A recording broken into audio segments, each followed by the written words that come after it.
everything that I'm currently working on is all on this drive right here. And before you say it, yes, it gets backed up. Don't worry. I always use an external SSD for all my important video and photo files for the stuff that I'm currently working on. So when Lexar reached out to me and asked me to try their new SL500 SSDs, it came at the perfect time because I was already looking for a new 4TB drive, and this one pretty much fit exactly what I needed. But when we decided to collaborate, Lexar actually suggested, instead of doing just a product video for the SL500, doing a video on the benefits of working off of an external SSD and why you might want to do the same as a videographer or photographer. So first things first, one of the big questions that everybody always has is why not just use the internal drive built into my computer? And there are arguments that go either way on this, but the big reason for me, and I think for a lot of video shooters, is the actual size availability of the drive in the computer itself. Like a lot of people in the creative space, I am a Mac person, and when you buy a Mac computer these days, you choose how much storage you get with it, and then you're stuck with that. But being stuck isn't actually the big problem, it's the price of the drives that you're putting in there. The SL500 drives that I have are 4TB of storage, and they come in around $450 Canadian. Whereas if I wanted to get 4TB of storage inside a new MacBook Pro, it would cost an extra $1,250 Canadian on top of the built-in 1TB that kind of comes default. So we're looking at about $416 per terabyte. So it's almost the same amount of money per terabyte inside the Mac as it is for 4TB external. And then of course the follow-up question that people have about this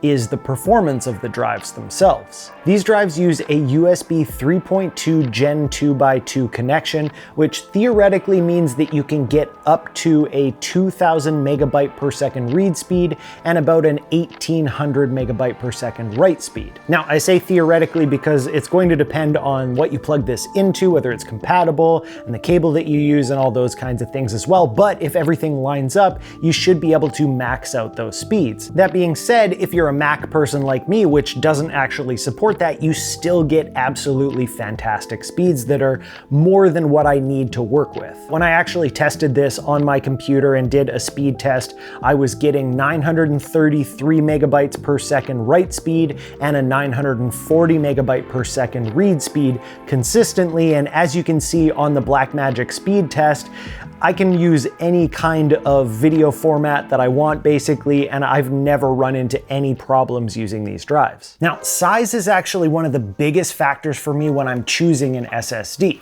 You can see I use this little pouch on the back of my computer. It's just adhesive and it sticks on there, and that's where I keep my SSD all the time. Ideally, I want my SSD to take up as little space as possible so that I can get all the benefits of working off an external SSD without actually having to make my computer any more bulky than it already is. So when I slip this in the pouch and I want to put it in my backpack or in a case or anything like that, it still needs to fit and basically take up no space. With other drives that I've tried in the past that are more bulky, it won't fit in there into my backpack or into a case, and I end up having to take it out and store it separately. And I love the idea of having my laptop and the drive together all the time. The SL500s have been perfect for this because they're basically the size of a credit card and they're only a few millimeters thick, so when I have it on there, I kind of don't notice it at all. In fact, they're so small that I carry an extra one on me pretty much at all times just in case, and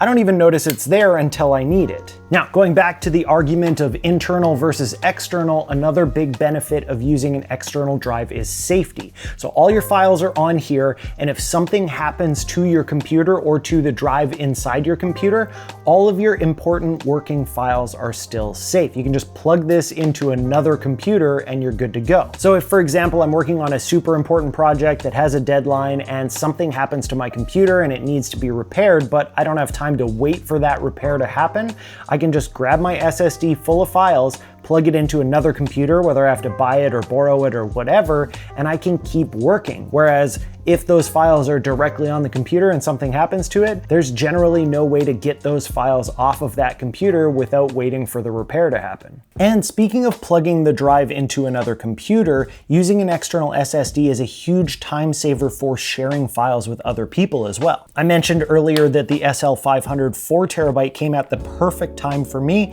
and that's because I was going on a big trip with 4 other creators. Not only did the upgrade to 4 terabytes give me a lot of space so I could host my own files and also anything that they wanted to share with me, but also I could just pass this over and say, hey, dump whatever files you want to give me on here, and it happened so fast. 11 times out of 10, I would prefer to do it this way than to have to deal with some kind of media file sharing service online, which can be such a huge pain. Now, on top of being able to plug these drives into multiple computers, you can also use them with your phone. So with my iPhone 15 Pro Max, being able to shoot Apple Log directly to the drive if I want to, or if I want to transfer files either from the drive to the phone or the other way around, I can do it because the drive just shows up as an SSD plugged into the phone. So for example, if I had a raw photo on my drive that I wanted to edit in Lightroom Mobile, which you can edit raw photos on, I can just transfer it straight in there and get to editing. Or if you're shooting in a camera that does either RAW or ProRes and you want to shoot directly to an SSD, that's another reason to have one of these guys around. Basically, you can plug this thing into darn near anything, and the options are